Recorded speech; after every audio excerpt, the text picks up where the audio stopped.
অনেক অপেক্ষার পরে রাভি তেজ ও শ্রীলীলা অভিনীত ম্যাচ যাত্রা সিনেমাটি চলে এসেছে। তো আমিও চলে আসলাম এটার এক্সপ্লেইন নিয়ে। তোমাদের জন্য এত কষ্ট করে নতুন নতুন সিনেমার গল্প নিয়ে আসি, তাহলে তো একটা লাইক আমি আশা করতেই পারি। কোনো স্পয়লার না দিয়ে চ্যানেলটি সাবস্ক্রাইব করে চলো তাহলে গল্পের গভীরে ঢুকে পড়া যাক। সিনেমার শুরুতেই দেখা যায় একটা পুলিশ ভ্যান নিয়ে কয়েকজন পুলিশ একটা বাগান বাড়ির দিকে যাচ্ছিল। কিছুক্ষণের মধ্যেই চলে আসে সেই বাগান বাড়িতে। এখানে এসআই ফানিন্দ্রা তার দলবল নিয়ে একটা নিখোঁজ ছেলেকে খুঁজতে এসেছিল। এটা আসলে মন্ত্রীর ছেলের বাগান বাড়ি। মন্ত্রীর ছেলে কয়েকজন বন্ধু বান্ধব নিয়ে সেখানে বসেছিল। কিছুক্ষণের মধ্যেই সেখানে চলে আসে ফানিন্দ্রা আর মন্ত্রীর ছেলেকে জিজ্ঞেস করতে থাকে ওই ছেলেটার সম্পর্কে। তখন মন্ত্রীর ছেলেটা ওর দিকে রাগান্বিতভাবে তাকায়। এতে অনেকটাই ভয় পেয়ে যায় ফানিন্দ্রা। তারপর মন্ত্রীর ছেলেটার হাতে একটা কুঠার নেয় আর ওপরের দিকে তাকায়।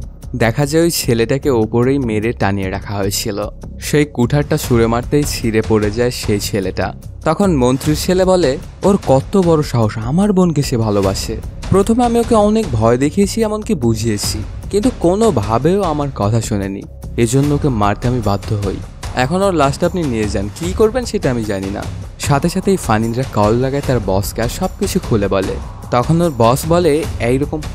ওর বস বলে এমন একটা সিস্টেম করো যাতে মনে হয় ছেলেটা নিজে নিজেই মারা গেছে। ওর পকেটে একটা চিঠি লিখে ঢুকিয়ে দাও।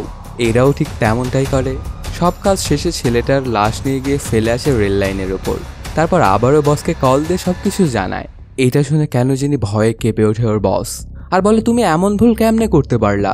ওখানে লাশটা কোনোভাবেই ফেলা উচিত হয়নি। ওটা তো আমাদের এরিয়া না, তাড়াতাড়ি ওখান থেকে গিয়ে লাশটা সরিয়ে ফেলো। কিন্তু বস এরকম বিহেভ কেন করছে এর আগামাথা কিছুই বুঝতে পারে না ফানিন্দ্রা। ঠিক তখনই এন্ট্রি হয় রেলওয়ে এসআইয়ের। ওর নাম লক্ষ্মণ ভেরি। রেল লাইনের ওপর যে একটা লাশ পাওয়া গেছে এই খবরটা তাকে সে তার কনস্টেবল জানায়। সাথে সাথে লক্ষ্মণ চলে আসে সেই জায়গায়। গিয়ে দেখতে পায় ফানিন্দ্রা তার বল নিয়ে ওখানে ইনভেস্টিগেশন করছে। লক্ষ্মণকে আসতে দেখে ওর কাছে এগিয়ে যায় ফানিন্দ্রা আর বলে, ফাইল একটা সাইন করে দিন, তাহলে আমাদের লাশটা আমরা নিয়েই চলে যাব। ওর লাশটা দেখে তো বোঝা যাচ্ছে যে ছেলেটা নিজে নিজেই মারা গেছে আর ওর পকেটে পাওয়া গেছে একটা ডেথ নোট। তাহলে যদি আপনি সাইনটা করে দেন তাহলে আমাদের কাজ আমরা শুরু করতে পারি।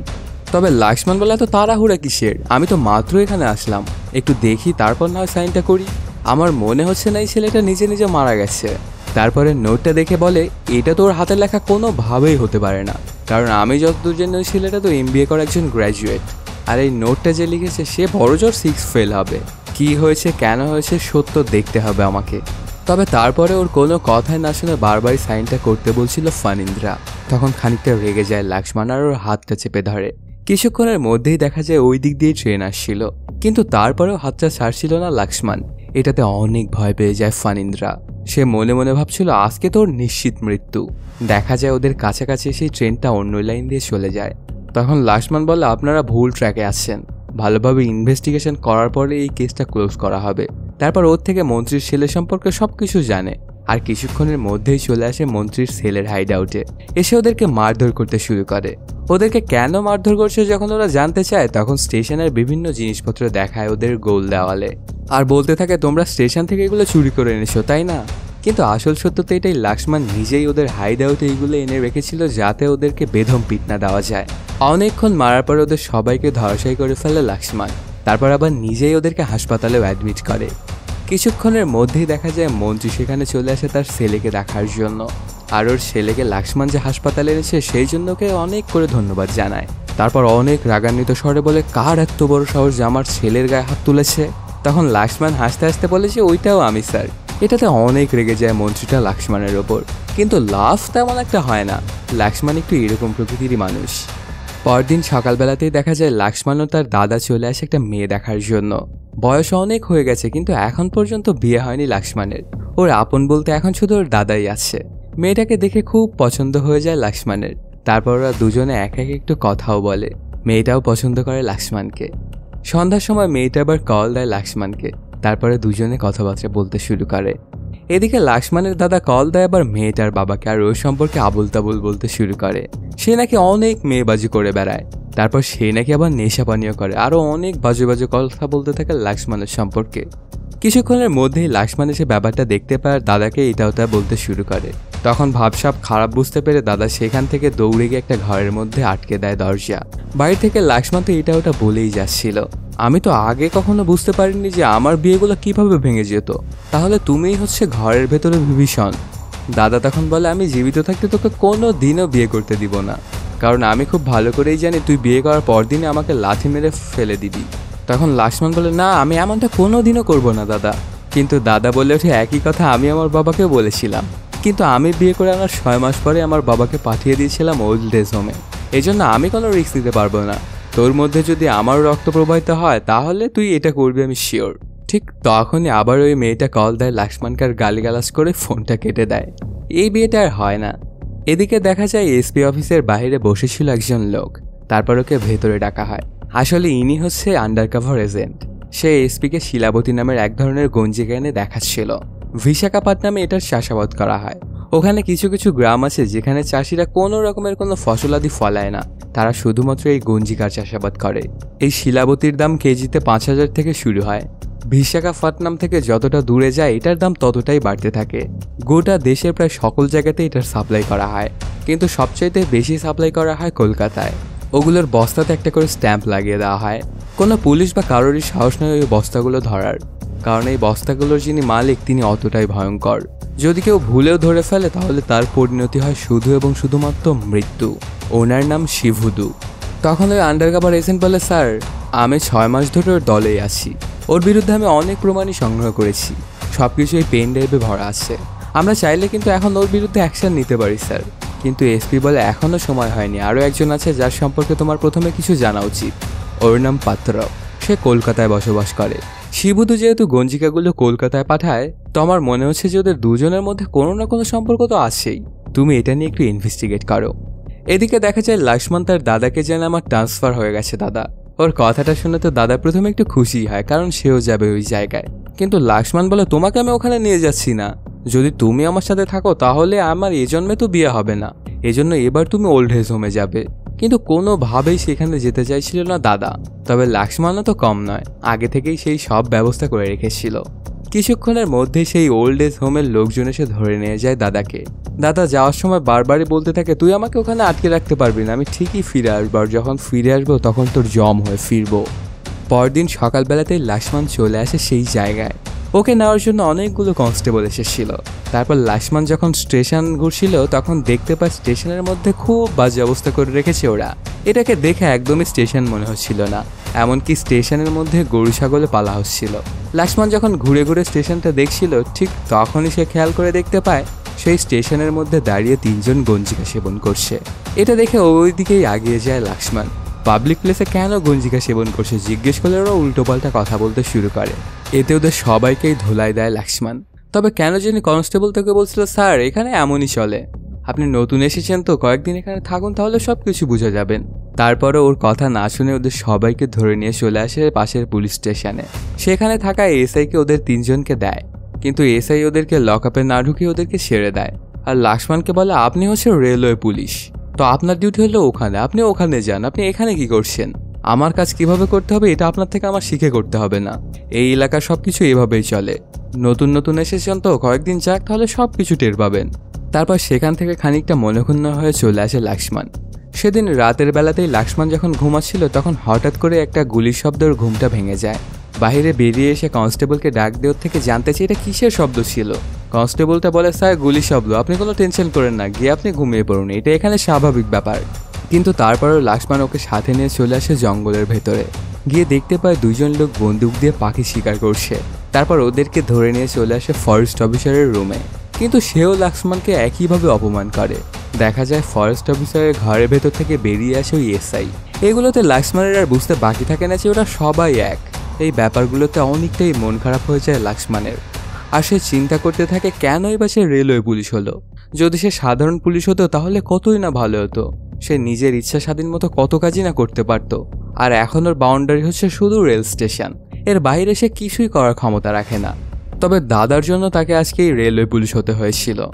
পরদিন সকালবেলাতেই এই সকল চিন্তাবার্তাই করছিল লাক্সমান, আর স্টেশনের মধ্যে একটা বেঞ্চের উপরে বসেছিল। ঠিক তখনই দেখা যায় গুন্ডা পান্ডাগুলো সেখানে চলে আসে আর গতকালকে ওর সাথে হওয়া সব ব্যাপার স্যাপার নিয়ে ওর সাথে মজা নিতে শুরু করে। এগুলোতে আস্তে আস্তে রাগান্বিত হতে থাকে লক্ষ্মণ। তারপর বুদ্ধি করে ওদের জিজ্ঞাসা করে, আচ্ছা তোদের টিকিট কোথায়? ওরা জানায় ঘুরতে গিয়ে টিকিট লাগে নাকি। তখন ওদেরকে মারতে শুরু করে দেয় লক্ষ্মণ। একদম কাপড় কাচার মতো কাজ ছিল ওদের সবাইকে। কিছুক্ষণের মধ্যেই ওদের সবাইকে ধরাশায়ী করে ফেলে লক্ষ্মণ। ওদের সাথে যখন ফাইটটা চলছিল ঠিক তখনই দেখা যায় দৌড়াতে থাকা একটা গুন্ডাকে নিজের পা গিয়ে দিয়ে ফেলে দেয় একটা মেয়ে, তারপর গিয়ে ট্রেনে ওঠে। এই ব্যাপারটা আবার লক্ষ্মণও দেখে নেয় আর মেয়েটাকে ওর ভালো লেগে যায়। এই জন্য সেও চলে আসে ট্রেনের ভেতরে আর মেয়েটিকে গিয়ে ধন্যবাদ জানায়। আসলে লক্ষ্মণ তো এখানে এসেছিল ওর সাথে কিছুটা কথাবার্তা বলার জন্য, কারণ মেয়েটাকে তোর পছন্দ হয়ে গেছে। মেয়েটার নাম তুলসী। অনেকক্ষণ কথাবার্তা বলার পরে মেয়েটার সম্পর্কে কিছু তথ্য জানতে পারে লক্ষ্মণ। তুলসী আসলে একটা স্কুলে মাস্টারি করত, ওর বাবাও একটা স্কুলের হেডমাস্টার। এদিকে দেখা যায় শিবু হাতে একটা চেইন আর তালা নিয়ে একটা মেয়ের দিকে আগাচ্ছে।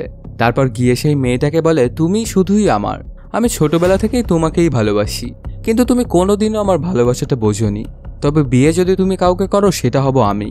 এটা বলেই ওর এক পায়ে চেন লাগিয়ে তালা মেরে দেয়। মেয়েটা অনেক কান্নাকাটি করছিল। কিছুক্ষণের মধ্যেই সেখানে চলে আসে ওর ছেলাপেলা আর বলে, আমাদের একটা স্টেশন পুলিশ মেরেছে, আপনি একটু ব্যাপারটা দেখবেন। ওদের মুখে এমন কথা শুনে অনেক রাগান্বিত হয়ে যায় শিবু আর বলে, তোমাদের সাথে যারই ঝামেলা হবে তাকে কি আমি মেরে ফেলবো?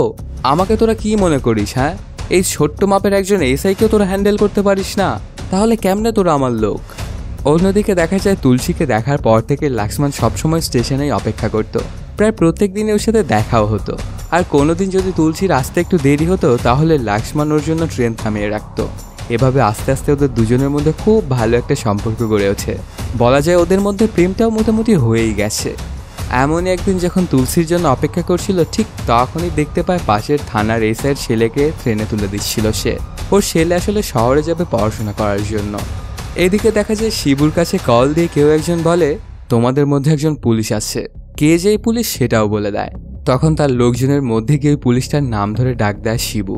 যার নাম ধরে ডেকেছিল সেই উত্তরটা নেয়, কিন্তু শিবুর কাছে তো সে ছিল অন্য নামে। তখন শিবুর আর বুঝতে বাকি থাকে না যে এই হলো পুলিশ আর ওদের সাথে গত 6 মাস ধরে ইনফরমার হিসেবে কাজ করছে। সাথে সাথে ওকে ধরে মেরে ফেলতে বলে। এটা দেখে ওই পুলিশ অফিসারটা তো একটা দৌড় লাগায়। অনেকক্ষণ এভাবে দৌড়াদৌড়ি করার পরে সে কল দেয় তার বসকে আর সবকিছু খুলে বলে। তখন এসপিওকে সামনে থাকা রেলওয়ে স্টেশনের দিকে আগাতে বলে, ওখানে আমি এমন একজনের পোস্টিং করেছি যে তোমার সব সমস্যার সমাধান করে দিবে। তো তোমার পেছনে যত লোকই থাক না কেন শুধু তুমি স্টেশন পর্যন্ত যাও, বাকিটা দায়িত্ব ওর। কিছুক্ষণের মধ্যে সেই পুলিশ অফিসারটা দৌড়াতে দৌড়াতে চলে আসে স্টেশনে আর লক্ষ্মণের পিছে গিয়ে লুকায়। সাথে বলে, ওরা আমাকে মারার জন্য তাড়া করছে, প্লিজ আমাকে বাঁচিয়ে নিন। সাথে সাথেই লক্ষ্মণ শুরু করে তাণ্ডব লীলা। চোখের পলকেই ওদের সবাইকেই ধরাশায়ী করে ফেলে লক্ষ্মণ। ওদের ফাইট চলতে থাকলে কিছুক্ষণের মধ্যেই সেখানে চলে আসে পুলিশ স্টেশনের এসআই আর লক্ষ্মণকে বলে, এরা তো আমার থানার আন্ডারে পড়ে, তো ওকে আমার হাতে তুলে দিন। কিন্তু লক্ষ্মণ কিছুতেই সেটা করে না আর আন্ডার কভার পুলিশ অফিসার থেকে নিজের হেফাজতেই রাখে। কিছুক্ষণ পরে লক্ষ্মণের কাছে একটা কল আসে। তখন সে জানতে পারে ওর দাদা ওল্ড এজ হোম থেকে পালিয়েছে। দেখা যায় লক্ষ্মণের দাদা ট্রেনে করে ওর কাছেই আসছিল। ঠিক তখনই ওনার কাছে একজন বাচ্চা ছেলে এসে গঞ্জিকা বিক্রি করতে চায়। এটাতে হতবাক হয়ে যায় উনি আর বলে, এটা তো তোমার স্কুলে যাওয়ার সময়, তাহলে কেন তুমি এগুলো করছো? কে তোমাকে এটা করতে বাধ্য করছে? তখন সেই পিচ্ছি ছেলেটা বলে, আমাকে কেউ বাধ্য করছে না, তবে আমার ডিলার হচ্ছে আমার আপু। তারপর ওকে দেখার জন্য লক্ষ্মণের দাদা বাহিরে বেরোয়। দেখা যায় বাহিরে একটা বেঞ্চের উপরে রাজার হালে বসে আছে তুলসী, কিন্তু লক্ষ্মণ ওকে যে রূপে দেখেছিল এখানে তো সে একদম ভিন্ন রূপে। তখন লক্ষ্মণের দাদা আস্তে আস্তে যায় তুলসীর কাছে আর বলে, তুমি এগুলো কেন করছো? মেয়ে মানুষের তো এগুলো কোনোভাবেই করা উচিত নয়। তোমার বাবা যদি একবার এটা জানতে পারে তাহলে কতটা কষ্ট পাবে একবার তুমি চিন্তা করে দেখেছো? তখন তুলসী ডাক দেয় ওর বাবাকে। দেখা যায় ওর বাবা দুইটা পোতলা হাতে নিয়ে চলে আসে আর বলে যে এই দুইটাই আছে আর কিন্তু নেই। তখন লক্ষ্মণের দাদার আর বুঝতে বাকি থাকে না যে ওদের এটা ফ্যামিলি বিজনেস। তারপর ওখান থেকে ওদের দুজনকে আরও অনেক কথা শুনে উঠে যায় ট্রেনে। কিছুক্ষণের মধ্যেই চলে আসে লক্ষ্মণের কাছে। তারপর লক্ষ্মণকে সেই সব কিছু খুলে বলে। তবে লক্ষ্মণ এগুলো কিছুই শোনার মুডে ছিল না এবং ওর দাদাকে অনেক আজে বাজে কথা শোনায়। তোমার কি সমস্যা ছিল ওল্ড এজ হোমে থাকতে? ওখানে কি মানুষ থাকছে না? তাহলে তুমি কেন সেখান থেকে পালালে? ওরা দাদা নাতিতে যখন কথাবার্তা বলছিল ঠিক তখনই বাইরে কিছু একটা শব্দ শোনা যায়। দেখা যায় সেখানে চলে এসেছিল শিবু। সে এসেই লক্ষ্মণকে থ্রেট দিতে শুরু করে, তুই আসলে কে আর কেনই বা তুই আমার সাথে এমন করছিস? তোকে আমার মারতে কিন্তু 1 সেকেন্ডও সময় লাগবে না, আর তুই যে আন্ডারকভার পুলিশ অফিসারটাকে বাঁচিয়েছিলি না, ওকে কিন্তু আমি মেরে দিয়েছি। তো তোর জন্য এটাই ভালো হবে যে তুই ভালোভাবে থাক, না হলে কিন্তু তোকেও আমি মেরে দেব। আরও অনেক কথা শুনিয়ে সেখান থেকে চলে যায় ওরা। পরদিন সকালবেলাতেই লাক্সমান তার দাদাকে নিয়ে স্টেশনে আসে ওর প্রেমিকার সাথে পরিচয় করিয়ে দেওয়ার জন্য। কিন্তু লাক্সমান তো আর জানে না যে সে কত বড় একটা ধাক্কা খেতে চলেছে। কিছুক্ষণের মধ্যেই সেখানে চলে আসে তুলসী এবং তার বাবা। ওদেরকে দেখেই তো লাক্সমানের দাদা চমকে ওঠে, আর তার থেকেও বেশি শখ খেয়ে যায় ওরা দুই বাপ মেয়ে, আর সেখান থেকে চলে যেতে চায়। তখন ওদের সম্পর্কে সবকিছু লাক্সমানকে খুলে বলে দাদা। কিন্তু প্রথমে তো লাক্সমান কিছুতেই বিশ্বাস করে না। তারপর যখন তুলসীর ব্যাগটা দাদা কেড়ে নিয়ে সেটার ভেতর থেকে একটা বইয়ের ভেতর থেকে গঞ্জিকা বের করে, তখন সবকিছুই ক্লিয়ার হয়ে যায় লাক্সমানের চোখে। ওর মনটা ভেঙে যায়। সে মনে মনে ভেবেছিল তুলসীকে সে বিয়ে করবে, কিন্তু সেটাও তার এখন হয়ে উঠবে না। এদিকে দেখা যায় পাশের গ্রামে থাকা এসআইয়ের ছেলেকে তার বন্ধু বান্ধবের সাথে পার্টি করছে। সেখানে সবার বারবার বলাতে সেও একটু গঞ্জিকা সেবন করে। তারপর বাইক নিয়ে যাচ্ছিল রাস্তা ধরে, কিন্তু নেশায় সে এতটাই ধূত হয়েছিল যে বারবারই শুধু ওর চোখটা বন্ধ হয়ে যাচ্ছিল। কিছুক্ষণ এভাবে যাওয়ার পরে ওর গাড়িটার অ্যাক্সিডেন্ট হয় এবং মারা যায় সেই ছেলেটা। ওর বাড়িতে তো কান্নার রোল পড়ে যায়। বাবা মা পাড়া প্রতিবেশী সবাই এসে কান্না করছিল। কিছুক্ষণের মধ্যেই সেখানে চলে আসে লাক্সমান, আর ওই এসআইকে বলে, আপনার ছেলে কিন্তু নেশা করার জন্য মারা যায়নি, এমনকি সে অ্যাক্সিডেন্ট করেও মারা যায়নি। সে মারা গিয়েছে শুধুমাত্র আপনার জন্য। এখানে পুরোপুরি দোষ শুধু আপনার। লাক্সমানের মুখে এই কথাগুলো শুনে এসআই বুঝতে পারে যে তার কত বড় ভুল হয়ে গেছে। তখন সে ভালো হয়ে যাবে বলে শপথ করে। পরদিন সকালবেলাতেই দেখা যায় একটা শিপমেন্ট দেওয়ার জন্য শিবু গঞ্জিকা দিয়ে ট্রাক লোড করছিল। কিছুক্ষণের মধ্যেই সেখানে চলে আসে পুলিশটা। তখন শিবু বলে, আপনার ছেলে যে মারা গেছে এটাতে আমি খুবই দুঃখিত। আমিও শেষ কাজে যেতাম, কিন্তু একটু ব্যস্ততার কারণে আমি সেখানে যেতে পারিনি। আর আপনি সময় করে আমার বাড়িতে এসে আপনার শেয়ারটা নিয়ে আসবেন। তবে পুলিশটা তার বন্দুক তাক করে শিবুর দিকে আর বলে যে তুমি এতদিন যা করেছো এগুলো এখানেই শেষ। অবৈধ কিচ্ছু আমি তোমাকে করতে দেব না। এখান থেকে আর এক ফোঁটা গঞ্জিকাও কোথাও যাবে না। কোনো বাবারই যেন এই ফিলটা না নিতে হয় যে নিজের ছেলেকে হারালে কেমন লাগে। এটা বলেই সে সব মাল সিজ করে নিয়ে চলে আসে থানায়। তারপর একটা লকার রুমের মধ্যে সেগুলো রেখেই বেরিয়ে পড়ে বাড়ির উদ্দেশ্যে। ওনার সাথে একজন কনস্টেবলও ছিল। রাস্তা দিয়ে যাওয়ার সময় হঠাৎ করে দেখতে পায় একটা অটো থামিয়ে কয়েকজন কিছু একটা করছে। তখন কনস্টেবলটাকে পাঠায় এটা দেখার জন্য। ওদের কাছে এগিয়ে যাওয়ার পরে একজন বলে যে আমাদের চাকাটা পাংচার হয়ে গেছে, তো এই জন্য এখানে এভাবে আমরা কাজ করছি। তবে আরও কিছুক্ষণ ওখানে দেখার জন্য দাঁড়িয়ে থাকে কনস্টেবল। হঠাৎ করে দেখা যায় ওই বস্তাগুলোর ভেতর থেকে একটা হাতিয়ার বের হয়। সাথে সাথেই সে ওই পুলিশটাকে বলতে যাবে, ঠিক তখনই ওকে পেছন থেকে আঘাত করে ওই লোকটা। কিছুক্ষণের মধ্যে ওকে মেরেও ফেলে সবাই মিলে। এটা দেখে এসআইটার সাথে সাথেই বেরিয়ে যায় আর ওদেরকে গুলি করতে থাকে। কিন্তু সবাই এতক্ষণে লুকিয়ে পড়েছিল। ওই অটোতে যতজন ছিল সবাই ছিল আসলে বড় বড় সন্ত্রাসী। তারপর ওরা অ্যাটাক করে এসআইকে। আস্তে আস্তে পুলিশ অফিসার নিস্তেজ হতে থাকে, আর সেখানেই মারা যায় পুলিশ অফিসারটা। সেখান থেকে ওদের কাজ শেষ করে ওরা 5 জন চলে আসে শিবুর বাড়িতে। ওদের জন্য আগে থেকেই খাওয়া দাওয়ার জন্য আয়োজন করে রাখা হয়েছিল। পেট পুরে খাওয়া দাওয়া করার পর ওদের টাকা পয়সা সব মিটিয়ে দেয় শিবু। তখন ওরা সেখান থেকে চলে যাওয়ার সময় বলে, এর পরেও যদি কোনোদিন কখনো সমস্যা হয় তাহলে আমাদেরকে একটা কল দিও, সাথে সাথেই আমরা সবাই চলে আসব। এদিকে দেখা যায় পুলিশ অফিসারের শেষ কার্য সম্পন্ন করা হচ্ছে। ওর বউ তখন বলে, যখন আমার স্বামী খারাপ ছিল তখন ওর জন্য আমার ছেলেকে মরতে হয়েছে, আর এখন আমার স্বামী তো ভালো হয়ে গেছে, আর এখন ওর নিজেকেই মরতে হলো। এই কথাগুলো শুনে মন খারাপ হয়ে যায় লাক্সমানের। ওর কাছে আরও একটা খারাপ খবর আসে। এই এলাকার যিনি এসপি আছেন তার তদারকিতে থানা থেকে সকল গঞ্জিকা বের করে নিয়ে গেছে শিবুর লোকজন। এগুলো শোনার পরে লাক্সমান একটা প্ল্যান করে বসে। দেখা যায় শিবু আগেই কলকাতা চলে গিয়েছিল, আর ওর লোকজনরা মালগুলো নিয়ে আসবে। সেদিন সন্ধ্যার সময় ট্রাকগুলো নিয়ে বেরিয়ে পড়ে। রাত্রিটা একটু গভীর হলে প্রচণ্ড বৃষ্টিপাত শুরু হয়। ওরা যেতে যেতে রাস্তায় একটা পাথর এসে পড়ে। তখন শিবুকে কল লাগে আর সকল ব্যাপার খুলে বলে যে এভাবে তো আর সামনে আগানো পসিবল না। তখন শিবু বলে যে কোনো সমস্যা নেই, ওখান থেকে মালবাহী একটা ট্রেন আসবে কলকাতায়, তো সেটার মধ্যে লোড করে দাও। তবে এরা এটা চিন্তা করছিল যে যদি ওই মালগাড়িতে মালগুলো লোড করে দেওয়া হয় তাহলে লাক্সমান যদি এটা ওটা করে ফেলে তখন কি হবে। কিন্তু বসের কথা তো আর ফেলে দেওয়া যায় না। তোর কথা মতোই সেই গঞ্জিকাগুলো মালবাহী একটা ট্রেনে তুলে দেওয়া হয়।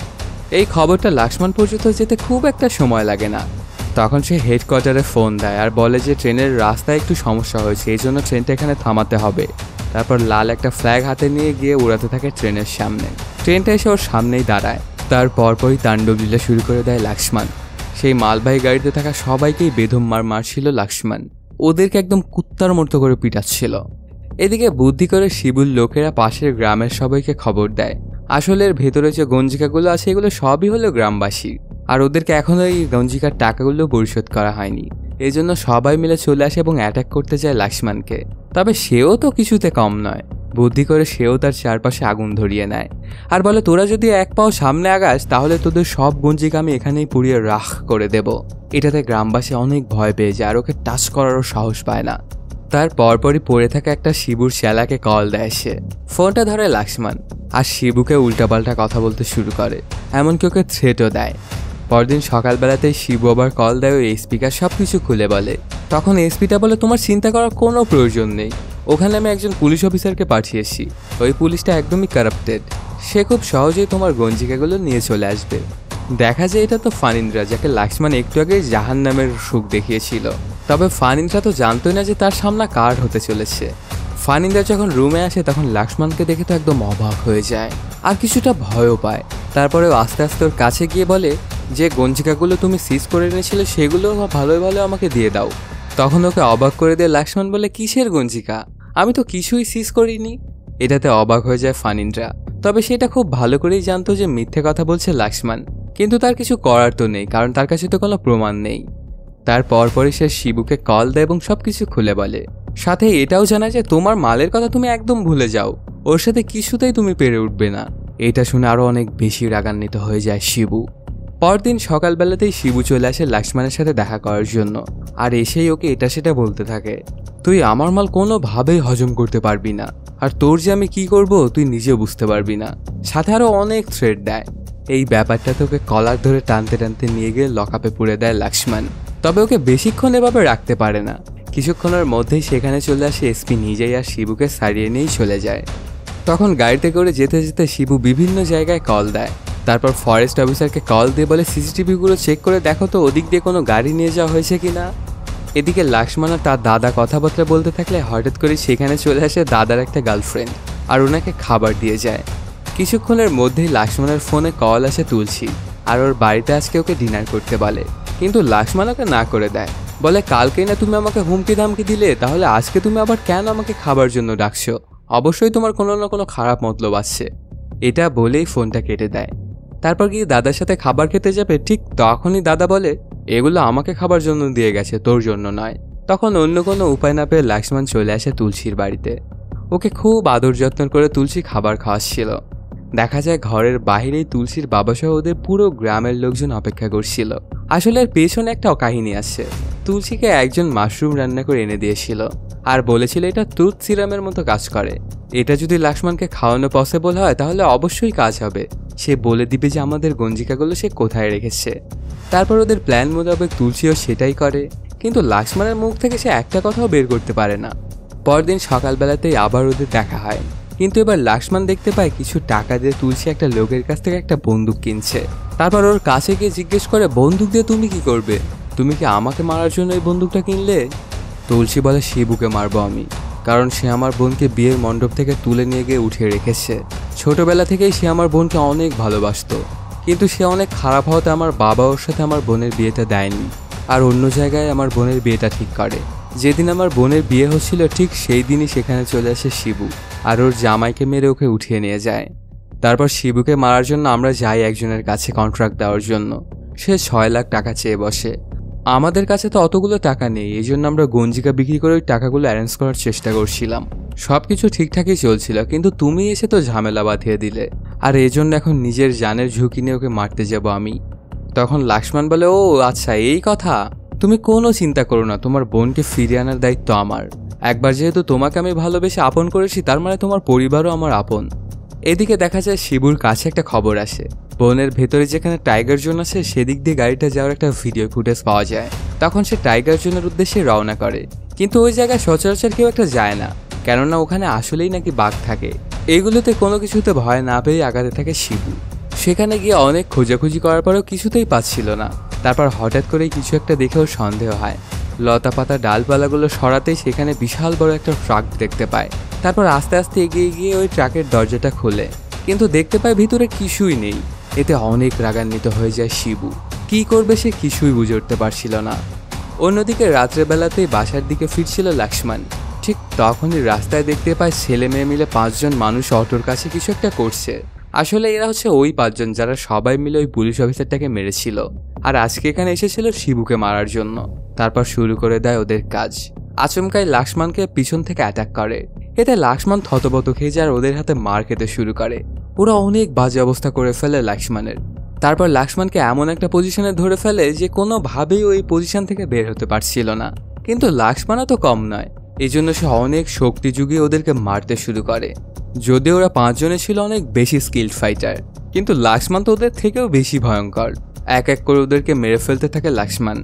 এই 5 জনকে খতম করতে খুব একটা সময় লাগে না ওর। তারপর ওদের টেম্পুটা নিয়ে চলে আসে শিবুর বাড়িতে।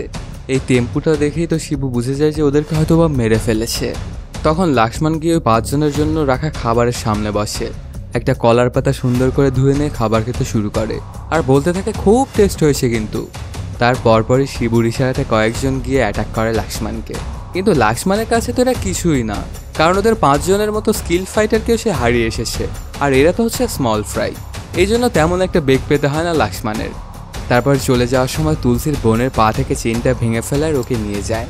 যাওয়ার আগে শিবুকে একটা চ্যালেঞ্জও ছুড়ে দেয়, যেদিন তুই আমাকে মেরে ফেলতে পারবি সেদিনই তুই বিয়ে করতে আসিস ওকে। এগুলোতে অনেক রাগান্বিত হয়ে যায় শিবু। সেখান থেকে লাক্সমান সরাসরি চলে আসে তুলসীদের বাড়িতে। বোনকে ফিরে পেয়ে তো তুলসী আর ওর বাবা অনেক খুশি। এবার তুলসী সত্যি সত্যি লাক্সমানের প্রেমে পড়ে যায়। এদিকে গঞ্জিকাটা কোথায় রাখা হয়েছে এটা খোঁজার জন্য একজন এক্সপার্ট আনা হয়। সে এসেই ওই গাড়িটা চেক করতে থাকে। তখন খেয়াল করে দেখতে পায় গাড়ির টায়ারে কালো মাটি, কিন্তু এই জঙ্গলের মধ্যে তো সবই লাল মাটি। তার মানে এটাই দাঁড়াচ্ছে যে যেখানে কালো মাটি আছে সেখানে গিয়েই গঞ্জিকাটা সামলানো হয়েছে। তখন ওরা খুঁজতে খুঁজতে চলে আসে একটা জায়গায়। দেখতে পায় চারদিকে ছোট ছোট ডোবার মধ্যে ভাঙাচুর একটা বাড়ি। তার মানে গঞ্জিকাগুলো এই ঘরের মধ্যেই রাখা হয়েছে। বাইনোকুলার দিয়ে দেখে এটা শিওরও হয় ওরা। তারপর আস্তে আস্তে আগাতে থাকে। পানির ভেতর দিয়ে কিছু দূর যাওয়ার পরে গিয়ে ওঠে ওই ঘরে। দরজাটা খুলে উকি মারতে দেখতে পায় ভেতরে একজন বসে আছে। তারপর চলে একটা শটগান। দেখা যায় লাক্সমানের দাদা একের পর এক সে মানুষদেরকে পাখির মতো মারতে শুরু করে। কারো প্রতি যেন তার একটুও দয়া মায়া নেই। আসলে সে আগে মিলিটারিতে কাজ করত। যেই ওর আশেপাশে আসছিল তাকেই মেরে দিচ্ছিল লাক্সমানের দাদা। এতে গুন্ডারা তো অনেক ভয় পেয়ে যায় এবং কিছুটা পিছিয়ে যায়। তখন লাক্সমানের দাদার ফোনে কল আসে লাক্সমানের। তখন দাদা ওকে সবকিছুই খুলে বলে আর বলে তোর একদমই চিন্তা করতে হবে না, এখানে সবকিছু আমি ম্যানেজ করে নেব। কিন্তু দাদার মুখে এই কথাগুলো শুনে অনেকটাই ভয় পেয়ে যায় লাক্সমান, আর সেই জায়গার উদ্দেশ্যে তড়িঘড়ি করে বেরিয়ে পড়ে। এদিকে দাদা তো গুলি চালিয়েই যাচ্ছিল। কিছুক্ষণের মধ্যেই সেখানে চলে আসে শিবু আর তার সাথে এসেছিল পেড্রো। এসে গোলাগুলি করতে শুরু করে পেড্রো। কয়েকটা গুলি গিয়ে লাগে দাদার গায়ে। যতক্ষণে লাক্সমান সেখানে এসে পৌঁছে ততক্ষণে অনেক দেরি হয়ে গেছে। দেখতে পায় দাদা মারা গেছে। এটাতে অনেক কষ্ট পেয়ে যায় লাক্সমান, কারণ ও যখন অনেক ছোট ছিল তখনই তার বাবা মা মারা যায়, আর তার দাদা ওর জন্য ভলেন্টারি রিটায়ার নিয়ে নেয় মিলিটারি থেকে। এমনকি ওদের দুজনের ভালোবাসার মধ্যে কেউ যেন না আসে, এই জন্য দাদা ওর এতদিন বিয়েটাও হতে দেয়নি। এই কথাগুলো দাদা সব রেকর্ড করে গিয়েছিল। একদম শেষে বলে এখন তুই বিয়ে করতে পারবি আর কোনো সমস্যা নেই, কারণ তোর বিয়ে ভেঙে দেওয়ার জন্য তো আমিই থাকলাম না। এইসব ব্যাপারগুলো চিন্তা করে অনেক কান্না করতে থাকে লাক্সমান। ঠিক তখনই দেখা যায় পেছন থেকে কেউ একজন বাড়ি দেয় ওর মাথায়। পরদিন সকালবেলাতেই দেখা যায় একটা মেলা শুরু হয়েছে। সেখানে শিব ও পেড্রো অনেক করে নাচানাচি করছে। কেন জানি সকল গ্রামবাসীকে ওখানে উপস্থিত হতে বলা হয়। সবাই যখন এখানে আসে তখন দেখায় ওদের খেল। লাক্সমানকে মেরে টানিয়ে রেখেছিল দড়ি দিয়ে। আজকে ওকে উৎসর্গ করবে দেবীর কাছে। কেন জানি সব গ্রামবাসীকে এখানে উপস্থিত হতে বলা হয়। অনুষ্ঠানটা শুরু করার জন্য শিবু হাতে একটা রামদাও নেয় আর একটা মহিষকে বলি দিতে যাবে। ঠিক তখনই মহিষটা ছুটে যায় আর গিয়ে লাক্সমানের দড়িটা খুলে দেয়। তখন লাক্সমান শুরু করে দেয় তাণ্ডব লীলা। এক এক করে সবাইকেই মারতে শুরু করে। কাউকে এবার আধা মরা করে রাখছিল না, একদম ফুল ফাইনাল করছিল। চেলাপেলা সবাইকে মারার পরে এবার পেড্রোকে ধরে। এক ঝাটকা ওর গলার মধ্যে দিয়ে ত্রিশূল চালিয়ে দেয়। এতে করে মারা যায় পেড্রো। তারপর গিয়ে ধরে শিবুকে। অনেকক্ষণ চলে ওদের মধ্যকার ওই ফাইট। এক পর্যায়ে রামদাটা হাতে নেয় এবং লাক্সমান এক কোপে শিবুর দেহ থেকে ওর মুন্ডিটাই আলাদা করে ফেলে। মারা যায় শিবু। মারামারির মধ্যে ওদের গঞ্জিকাগুলো পুড়িয়ে দেওয়া হয়েছিল। পুরো এলাকাটাতে এই ভয়ঙ্কর শিবুর থাবা থেকে বাঁচিয়ে দিল লাক্সমান। কয়েকদিন পরেই দেখা যায় লাক্সমান ছুটি নিয়েছে, কারণ এতদিনে সে তুলসীকে বিয়েও করে ফেলেছে। ওরা দুজনে হানিমুনে যাচ্ছিল। ঠিক তখনই লাক্সমানের বস ওকে কল দেয়, বলে যে একটা ঝামেলায় পড়ে গেছি আমি, তোমার এখানে আসা খুবই প্রয়োজন। তবে লাক্সমান বলে আগামী 3 মাস আমাকে একদমই খুঁজে পাবেন না স্যার, কারণ আমি এখন হানিমুনে যাচ্ছি। এটা বলেই ফোনটা কেটে দেয় আর এর মাধ্যমে শেষ হয়ে যায় সিনেমাটি। তো বন্ধুরা, কেমন লাগলো আজকের এই এক্সপ্লেনটি জানাতে কমেন্ট করো। আর যদি এখনও চ্যানেলটি সাবস্ক্রাইব না করে থাকো তাড়াতাড়ি সাবস্ক্রাইব করে নাও। দেখা হচ্ছে নতুন কোনো ভিডিওতে। Till then, সায়োনারা।